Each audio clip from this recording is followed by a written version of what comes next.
Hi everyone, this is Mrs. Clark here, your librarian. There are 3 books I'm going to tell you about that are available for checkout in the library today. The first book is called All American Boys. A bag of chips. That's all 16-year-old Rashad is looking for at the corner bodega. What he finds instead is a cop who mistakes Rashad for a shoplifter. Mistakes Rashad's pleadings that he's stolen nothing for belligerence, and mistakes Rashad's resistance to leave the bodega as resisting arrest.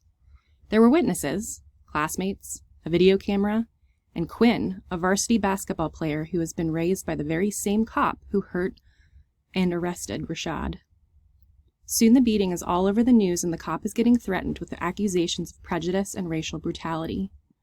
Quinn refuses to believe that the man who has basically been his savior could possibly be guilty.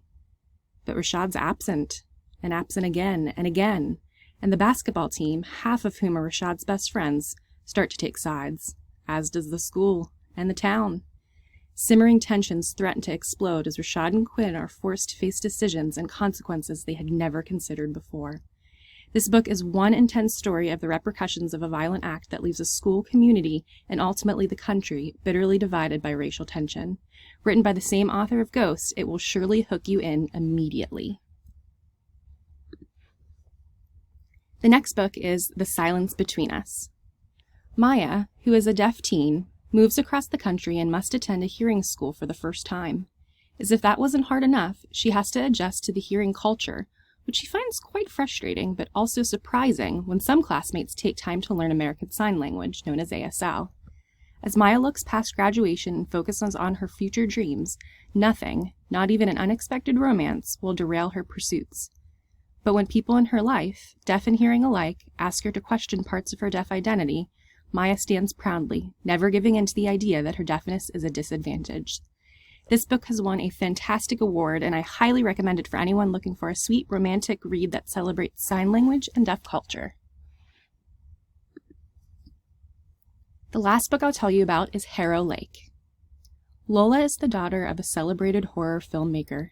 She thinks nothing can scare her. But when her father is attacked in their New York apartment, she's quickly packed off to live with a grandmother she's never met in Harrow Lake, the eerie town where her father's most iconic horror movie was shot. The locals are weirdly obsessed with the film that put their town on the map, and there are strange disappearances, which the police seem determined to explain away.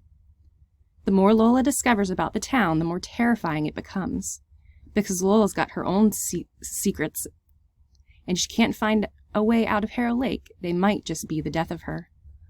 While Lola is in Harrow Lake, mysteries unfold, truth is revealed, and the history behind her own mother's disappearance comes to life. And as if that wasn't enough, there's someone, or something, stalking Lola's every move. This is one chilling story that will keep you gripped, keep you guessing, and keep you up all night. If you're interested in any of these books, they'll be available for checkout at the circulation desk when you visit the library today. Be sure to snag a copy and have a great day!